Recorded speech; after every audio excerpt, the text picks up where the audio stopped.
செயல்பட்டதெல்லாம் யாருனாக்கா அந்த செயல் தலைவர் தான் நிறைய தனிப்பட்ட முறையில் அவர் செயல்பட்டாரு. அது நான் யார் காலினாலும் ஊழன்னு சொல்றேனே, எல்லா கூட்டத்திலும் சொல்றேன். இன்னைக்கு யாரெல்லாம் குறை கூடுறாங்களோ அவங்க எல்லாம் யாரும் எந்த காசு கொடுத்தவங்க கிடையாது எங்களுக்கு, இந்த அசோசியேஷனுக்கு. இன்னைக்கு உண்மையை சொல்றேன். விஜயராகவன் மட்டும் நீ குறை கூறனாக்கா அது நான் உண்மையா கண்டிக்கிறேன். ஏன்னா நான் இந்த அவர் செத்துட்டு பிறகு 1ஆம் தேதியில என்ன பண்ணா ஃபைன் செக்யூரிட்டி போட்டாங்க. ஏன்னா இப்போ அப்படி பார்த்தா அது யாருக்கு அவமானம்? தொழிலாளித்தான் அவமானம். யாரும் கேட்காம இந்த மாதிரி தான் தோன்றியமா பண்ணினேன், இந்த மாதிரி பண்ணினா இந்த மாதிரி நான் தட்டி கேட்குறேன், எல்லாத்தையும் கேட்குறேன்றதுனால அவர் இன்னைக்கு என் மேலே இன்னைக்கு நேற்று இல்லாதெல்லாம் சும்மா ஒரு அவதூறான அவர் பிரச்சாரம் பண்ணிக்கிறார். அதுக்காகத்தான் நம்ம இந்த கூட்டத்தெல்லாம் கூட்டி நம்ம ஊழியருக்கு வந்து இன்னைக்கு நமக்கு நம்பிக்கை. நான் இன்னி வரைக்கும் சொல்கிற மாதிரி நான் தொழிலாளிக்கு என் மேலே எப்பவுமே தவறுங்கெல்லாம் பண்ண மாட்டேன். அந்த மாதிரி நான் துரோகம் எந்த காலத்துலையும் பண்ணேன். யாருக்கிட்ட நான் இது வரைக்கும் லஞ்சம் வாங்கிக்கிறேன், இவர்கிட்ட நான் காசு வாங்கிக்கிறேன், ரைட் செக்யூரிட்டி போகிறதுக்கு ஒரு காசு வாங்கிக்கிறேன், அது மாதிரி எதனா ப்ரூஃப் பண்ண சொல்ல பார்க்கலாம். சரி இவர்கிட்ட போயிட்டு வாங்கிக்கிறேன், அந்த மாதிரி எதுவுமே இல்லை. சிலது என்னன்னா இவங்க பையனை வேலைக்கு போட்டுக்கிறாரு. நான் சொல்கிறேன், இன்னைக்கு பிஜெம்பியில் செக்யூரிட்டி ஆஃபீஸர் ஒருத்தர் போயிட்டாரு. அவர் என்ன நம்ம சொன்னார், என்ன உனக்கு வந்து சின்சியாரிட்டிக்கு நோ ஏஜ்னாரு. ஆனால் நான் வேலைக்கு போயிருக்கணும். ஏன் போல தெரியுமா? நம்ம போயிட்டா மற்ற தொழிலாளிகளுக்கு பதில் சொல்ல வேண்டியது, நம்ம வயசு அதிகம். அப்போது வீரம் அவர் என்ன சொன்னார், ரைட். அப்போ பொதுவாக சொன்னார், யார் யார் வீட்டில் பையனுங்க அவங்க ரிலேஷன் இருக்கிறாங்களோ அவங்களெல்லாம் வேலைக்கு போட்டுருந்தாங்க. அந்த வகையில் நம்ம பையனை நம்ம அதில் போட்டு விட்டோம். இதுதான் உண்மை. இதில் எதனா மாற்றம் எதனா இருக்குதா? ஒன்றும் கிடையாது. எங்கள் தம்பி எஸ்டிபிடி எம்ப்ளாயி, அவனுக்கு போகும்போது அவனுக்கு 59 வயசு.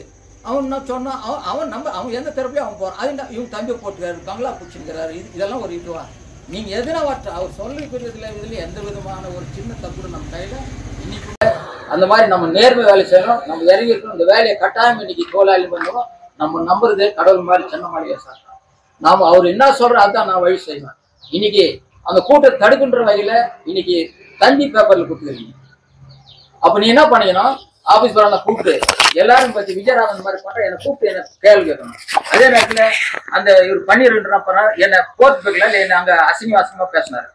நம்ம ஒண்ணு சொல்லல. நீ என்ன பண்ண, ஒரு ஆபீஸ் பேரக்கிறன்னு சொல்லக்கூடிய ஆள் வந்து எனக்கு நோட்டீஸ் எனக்கு கூப்பிட்டு ஆளுங்க என்ன கேளு ஏன் நீ இந்த மாதிரி பண்ண. அது விட்டுட்டு இவங்க என்ன பண்ணாங்கன்னா இந்த மாதிரி இதெல்லாம் பண்ணாக்கா இவங்க ஒதுங்கி கூறுவாரு. நாம குறிக்கோளை நம்ம நிறைவேற்றலாம்னு பாக்குறோம். அது ஒண்ணுமே ஆகாது. ஏன்னு கேட்டா தொழிலாளி எல்லாம் நம்ம அவரோட நம்பிக்கையோட நடக்கிறோம். அந்த வகையில நம்ம தொழிலாளி என்ன சொல்றோம் அந்த வேலையை நம்ம செய்வேன். எப்பவுமே அவங்கள விசுவாசம் இருக்குன்ட்டு நான் குறிக்கிறேன்.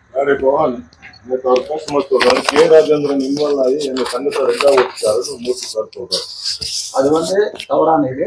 கே ராஜன் அவரு வரல, நாங்களும் போய் சேர்ந்தோம். இந்த மாதிரி அவர் என்ன சொன்னாரு, நாங்க சொன்னோம் சார் இன்னைக்கு ஜேடிஎஸ் நீங்க ஒரு பொறுப்பான ஆள் கேஜெஃப் நீங்க சொன்னாங்க. அவரு தான் பொறுப்பான ஆள். நீங்க உங்களால தான் எப்படி வரணும் அவர் சொன்னாரு. கட்டாயம் என்ன பண்றேன். எனக்கு என்ன ஒரு சந்தோஷம்னா சொல்லி 10 நாள்ல வந்துட்டாங்க. அந்த வேலையை அவர் செய்தாரு. எம்பி சில உத்தரவாதம் கொடுத்து பண்ணிக்கிறார். அதனால நான் குறிப்பிட்டேன் வீட்டு பிரச்சனையில பாரு யாருமே சொல்லல. அவர் என்ன சொல்றாங்க, இந்த சிக்கல் ஏங்குதுன்னா நம்ம வீடு கட்டலாம் சிங்கிள் வீடெல்லாம் 15, 20, 25. அவர் என்ன சொல்ற, ஒரு வீடு போச்சுன்னா 30, 40 இருக்கணும். அதுக்கு தான் சிக்கல். இது மாதிரி சொல்லிக்கிறாரு. அதே வகையில இன்னைக்கு பிஜெபியில் முன்னாள் எம்ப்ளாயிங்க கிட்டத்தட்ட ஒரு 10,000 அதுக்கான வேலையை நம்ம செய்யறோம். நம்ம குறிக்கோளா தான் 2 தான். ஒன்னு செட்டில்மெண்ட், ஒன்னு வீடு தான். வேற பிரச்சனை நம்ம தலையிடவில்லை. இந்த வகையில அவர் வந்ததுல ஒரு நம்பிக்கை அவரும் கூடி சீக்கிரத்துல இன்னைக்கு நம்ம டாக்டர் ராஜேந்திரகுமார், டாக்டர் சென்னமல்லிகா, எம்பி இவங்கெல்லாம் டெல்லிகேட் போட்ட உத்தரவாதம் போட்டுறாங்க. அந்த வகையில நமக்கு நம்பிக்கை இருக்கு. ஏன்னா கோர்ட் ஒரு பக்கம் ஆனா கோர்ட்ல வின் பண்றோம். அது வரைக்கும் யாரும் இருப்பாங்க. ஏன்னா எல்லாம் வயசாயிட்டு இன்னைக்கு டெய்லி செத்து இருக்கிறாங்க. அதனாலதான் நம்ம இந்த வீடியோ எடுத்தாங்க. இவங்க அரசியல கூட்டாங்க. நாடே அரசியல் தான். நாடு அரசியல் இல்லாம நீ என்ன போயிடுவீங்க? நாம என்னன்னா யார் பிரதிநிதி அவங்க பின்னால போன்றோம். அவங்க அரசியல்வாதி தானே. அதுக்காக அந்த அரசியல்வாதிகிட்ட போனோம். யாரும் ரூலிங் அவங்க தான் போனோம். அப்பதான் நமக்கு வேலை ஆகுறதுக்காக அந்த வகையில் நம்ம போயிருக்கிறோம். நம்ம இன்னைக்கு எடுத்துக்கிற முடிவு எங்களை பொறுத்த தொழிலாளிகள் நம்மளை ஆதரிக்கிறாங்க, பெருவாரி ஏற்றுக்கிறாங்கன்னு கூறிக்கொண்டு இந்த மோகன் கிருஷ்ணா தலைமையில நாங்க இயங்கி ஒரு அளவுக்கு எடுத்துன்னு போய் முடிவுக்கு எடுத்துன்னு வரணும் நாங்க முடிவு பிரயத்னம் பண்ணிருந்தோம். விஜயராகவன் அதை ஒடிச்சு கே ராஜேந்திரன் கிட்ட இருக்குன்னு போனதுனால சங்கம் வந்து 2ஆ ஒடிஞ்சிச்சுன்னு சொல்லிட்டு அவங்களுடைய அலிகேஷன். அது வந்து இப்போ வந்து மோகன் கிருஷ்ணா என்றாங்க தப்புன்னு சொல்ல. அவர் என்றாங்கன்னா அவர் முயற்சி பண்றாரு. அவர் நம்ம இல்லைன்னு சொல்ல. ஏன்னா அவரு கூட ஆர்வமா வந்து தொழிலாளி மத்தியில வந்து இன்னைக்கு இந்த மாதிரி செய்யற மாதிரி நம்ம ஏற்றுக்கணும், தப்பு இல்லை. ஆனா இவர் என்ன பண்ணாருன்னா கோவன் கிருஷ்ணா இவங்க ரெடி பண்றாங்க. ஒரு ஜெனரல் செக்ரட்டரி எனக்கு சொல்லவே இல்லை. இவங்க ரெடி பண்ணிட்டு நைட் போன் பண்றாங்க. நம்மளோட இந்த மாதிரி நாளைக்கு வந்து சேர்ந்து வந்து டாடா சும்மா வருங்க. நான் கேட்டேன் யார் யார் போறது, இவங்க போறாங்கன்னு சொன்னாங்க. இப்போ யார் அந்த பேட்ச் போறேன் நான் சொன்னேன். நான் எப்படி அங்க வர முடியாங்க? நாங்க இன்னைக்கு மைசூர் மைன்ஸ்ல ஆளுக்குறாங்க, சாம்பியன்ல ஆளுக்குறாங்க, எல்லாம் கலந்துதான் நம்ம இட்டுன்னு போனோம். நீ ஒரு குறிப்பிட்ட ஆள் மட்டும் இட்டுன்னு போனா நாளைக்கு யார் பதில் சொல்றது? அப்படின்னா நீங்க போயிட்டு வாங்கப்பான்னு சொன்னேன்.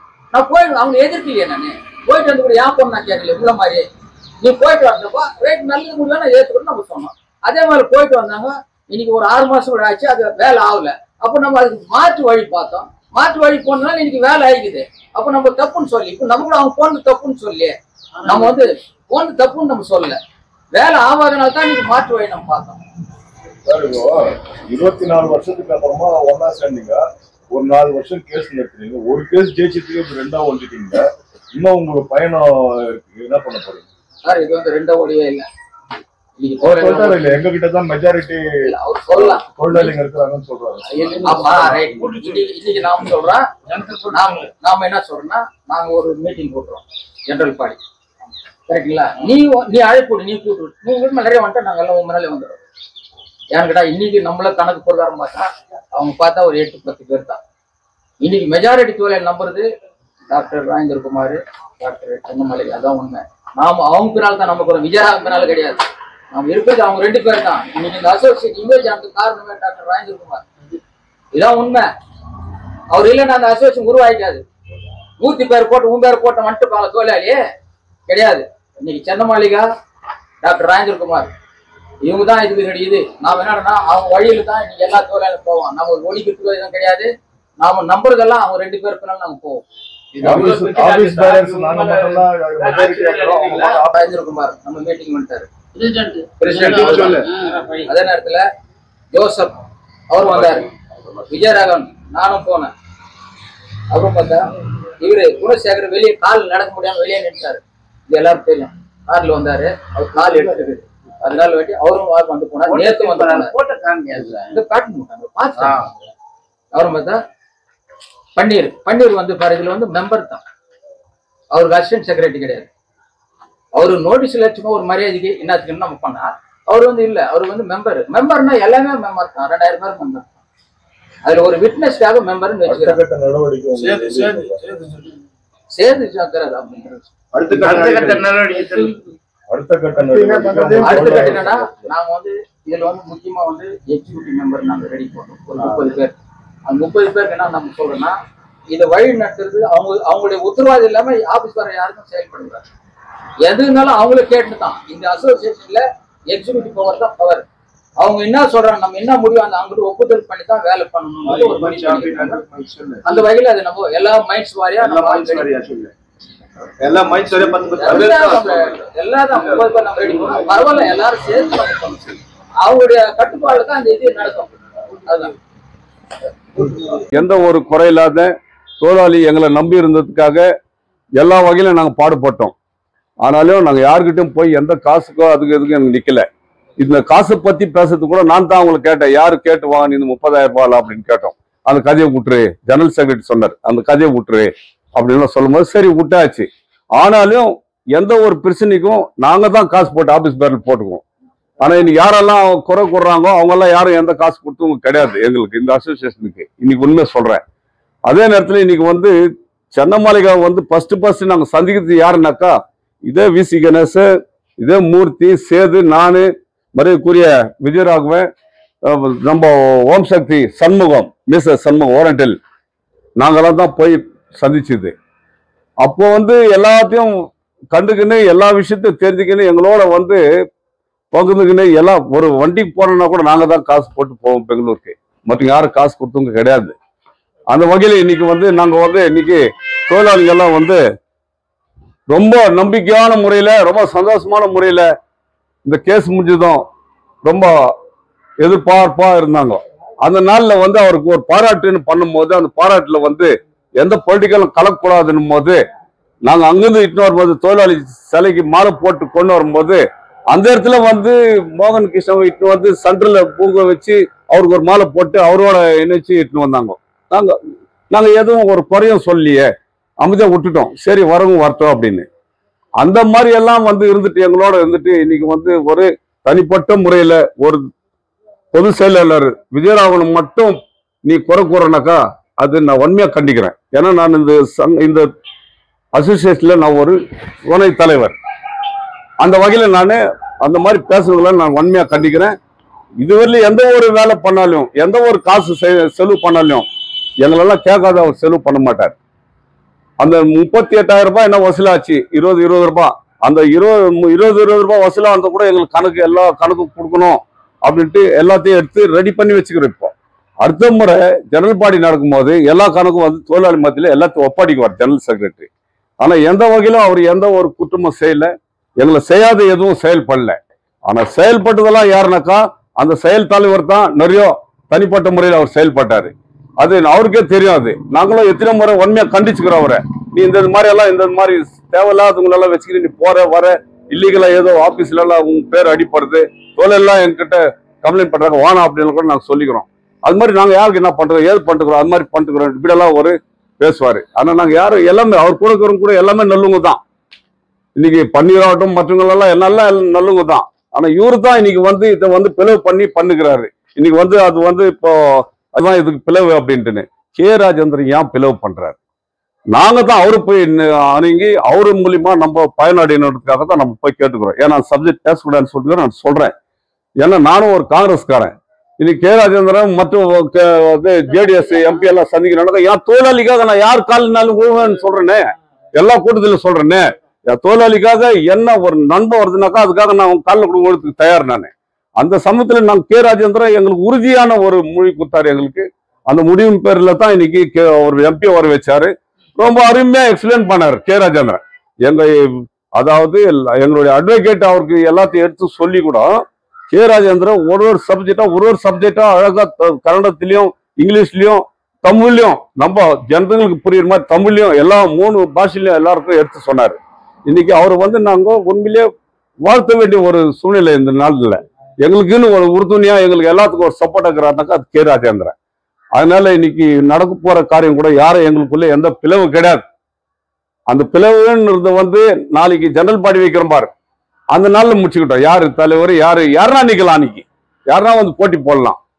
ஜோசப் சபாஷன் தான் கேணும், விஜயராகவன் தான் கேணும், இல்ல மூர்த்தி தான் கேணும்ட்டு இல்லை. யாருன்னா வந்து அது போட்டி போட்டு நின்று அவங்க நின்று யார் வெற்றி பெறாங்களோ அவங்க பின்னால் நாங்க இருந்து அவங்களுக்கு உறுதுணையா வந்து நாங்க வேலை செய்யறதுக்கு தயாராகிறோம் என்று சொல்லி என்னுடைய உரையை முடித்துக் கொள்கிறேன். நன்றி. நம்மளுடைய பிஜிஎம்எல் பிரச்சனை ஐசி வார்டுல இருக்கிற மாதிரி 24 வருஷம் ஐசி வார்டுல இருந்துச்சு. நம்மளுடைய பிரச்சனை 1000த்துல ஒருத்தர் தான் அந்த ஐசி வார்டுல 24 வருஷம் இருந்து பொழிக்கிறாங்கன்னா அது பிஜிஎம்எல் தொழிலாளிக்கு பொருந்தும். அப்படிதான் 27 சார்பில் இதுக்கு யார வச்சா இந்த உயிர் பொழைக்கும் அந்த நிலைமைக்கு தேடின உடனே அதுல கெட்டவரை தான் நம்ம சென்ன மாளிகை. அவரு டாக்டரு வழக்கறிஞர், இத பொழைக்கிறதுக்காக செய்தவர், நம்ம வெற்றிக்காக பாடுபட்டவர். அவரை புச்சவன தான் கடந்த மே மாதம் 5ஆம் தேதி வந்து நம்மளுக்கு ஒரு தீர்ப்பு வந்துச்சு. அந்த தீர்ப்பு வந்து நம்மளுக்கு சந்தோஷமான தீர்ப்பு, யாரும் எதிர்பார்க்காத தீர்ப்பு. அவரு நம்மளுக்கு கடவுள் போல, யாரும் எதிர்பார்க்கல இந்த முடிவு வரும்னு. ஒரு தொழிலாளிக்கு 4 லட்சத்துக்கு மேல வரும்னு சொன்னோன்னு நம்மளுக்கெல்லாம் ஒரு டானிக் குத்த மாதிரி ஆயிடுச்சு. எல்லா தொழிலாளி குடும்பம் சந்தோஷப்பட்டாங்க, எல்லா வியாபாரிங்க கேஜப் மக்கள் அதோட பிஜிஎம்எல் தொழிலாளிகள் நல்லது ஆச்சுன்னு சந்தோஷப்பட்டாங்க. அந்த சந்தோஷத்துல வந்து சில டாக்டருங்க சில அதிகாரிங்க அதை கெடுக்கிறதுக்காக மேல்முறையீடு செய்துட்டாங்க. அந்த மேல்முறையீடு எடுக்கணும்னு சொன்னா அதுக்கு தகுந்த டாக்டர் வேணும் நம்மளுக்கு. அந்த டாக்டர் யாருன்னு சொன்னா இன்னைக்கு நாங்கெல்லாம் ஒன்னா சேர்ந்து எங்க கேட்டோம், இதுக்கு யார் வழி சரியான வழினா வேற யாரும் கிடையாது, அதுக்கு இந்த பாராளுமன்ற உறுப்பினர் போனாதான் இதுக்கு வழி வரும்ன்ற நினைச்சு நாங்க அதுக்கு தகுந்த ஒரு கேஜப்ல யாருக்கு இருந்தாருன்னா அவருக்கிட்ட பெட்டா இருக்கிறவர் யாருன்னா கே ராஜேந்திரன். அவர்கிட்ட நாங்க போனோம். அவர்கிட்ட போனவங்க சுமார் 100 தொழிலாளிகளை வந்தோம். அவரு எங்களை எல்லாம் கட்டி பிடிச்சுன்னு அரவணைத்து 101% உங்களுக்கு முடிச்சுத்தாரன்னு சொன்னார். உங்களுடைய தொழிலாளி பிரச்சனை நான் எங்க போனாலும் எம்பியை பிடிச்சி அவரை வர வைக்கிறேன், அவர் எதிரிலே நீங்க பேசுங்க, எல்லாம் உங்களுக்கு சாதகமான முடிவு. இது வரலும் எந்த தலைவரும் யார செய்ய முடியாத சொல்ல முடியாத கே ராஜேந்திரன் சொன்னார். எங்களுக்கெல்லாம் புன்முறிவில் ஆச்சு. அதே போல ஒரு டேட் சொன்னாரு, விஜயராகவனுக்கும் ஜோசப்புக்கு அந்த தொழிற்சங்கத்தை சார்ந்தவங்களுக்கு நீங்க மீட்டிங் ரெடி பண்ணுங்க, நாங்க வந்துடுறோம்னு சொன்னாரு. அவங்க போய் பார்த்ததுனால அவரு எம்பி வந்தாரு. எம்பி வரும்போது பெருவாரியான தொழிலாளிங்க, ஏன்னா ஆவல் நம்ம தொழிலாளிக்கு 3500 தொழிலாளிங்க இருந்தால 1000 தொழிலாளிங்க செத்து போனாங்க. மீதிக்கிற தொழிலாளிங்க இன்னைக்கோ நாளைக்குன்ற நிலைமை. நம்மளுக்கெல்லாம் என்ன ஆகலைன்னா உடனே முடிவுக்கு வரணும். நம்மளுக்கு அரசியல் இல்ல தலைவர் ஆகணும் அதெல்லாம் நம்மளுக்கு தெரியாது. நம்ம பிரச்சனையில எம்பி வந்தாரு, அவரு வரவேற்றோம். இதுவரெல்லாம் அந்த எம்பி வந்து அவ்வளவு கலகலப்பா நம்ம நல்லா பார்த்து பேசுறது யாரும் கிடையாது. அது டாக்டர் வந்தாரு, ராஜேந்திர குமார் வந்தாரு, சென்னை மாளிகை முக்கியமானவர் நம்ம கோர்ட்ல பாஸ் பண்ணவர் அன்னைக்கு வந்துட்டாரு. அன்னைக்கு வந்துட்டு பெரிய நம்மளுக்கு பெருமை. அப்பேற்பட்ட எல்லாரும் வந்ததுனால நம்மளுடைய தொழிலாளியுடைய மனைவிங்க சுமார் 100கணக்கான தாய்மாருங்க வந்துட்டாங்க. சரியா நம்மளுக்கு அந்த மண்டபமே நிறைஞ்சு வந்துச்சு. அப்பேற்பட்ட மீட்டிங் நான் பார்த்த உடனே பொன்முறிவுகள் ஆயிடுச்சு கே ராஜேந்திரனுக்கும் எம்பிக்கும். கே ராஜேந்திரன் அவருக்கு கனடாவிலையும் நம்ம மக்களுக்கு தமிழ்ல இங்கிலீஷும் சிறப்பா முறையில அவருக்கு விவரிச்சாரு. அந்த விவரிச்சதுல எம்பிக்கு புரிஞ்சுக்கினாரு இவங்களுடைய பிரச்சனை என்ன, இந்த பிரச்சனையை எப்படி பண்ணா இவங்களுக்கு முடிவுக்கு வரும் என்ற நிலைமையில அவரே எழுந்து சொன்னார். 2வது முறை எழுந்து சொன்னாரு. இது மாதிரி நம்மளுக்கு குமாரசாமி ஒரு இடத்துல 4000 கோடி ஒரு ஃபேக்டரிக்கு வாங்கி கொடுத்துருக்காரு. இது என்ன பிசாத் 10,000 கோடி வாங்கி கொடுத்துக்கிறாரு. உங்களுக்கு என்ன 500 கோடிக்குள்ள தாவும், நான் இதை கண்டிப்பா பண்ணி தரேன் சொன்னாரு. நீங்க வந்து ராஜேந்திர குமார் டாக்டரும் சென்னை மாளிகையும் கூட வந்தா அவங்க கூட நீங்க வந்தீங்கன்னா டெல்லியில யார பாக்கணும் பேச்சு முடிவு பண்றோம், கண்டிப்பா உங்களுக்கு ஆகுன்ற. இத நாங்க ஆதரிக்கிட்டோமா வானவா மக்களுக்கு தெரியணும். ஏன்னு சொன்னா இது வரல முடிச்சு தரேன்னு யாரும் சொல்லல.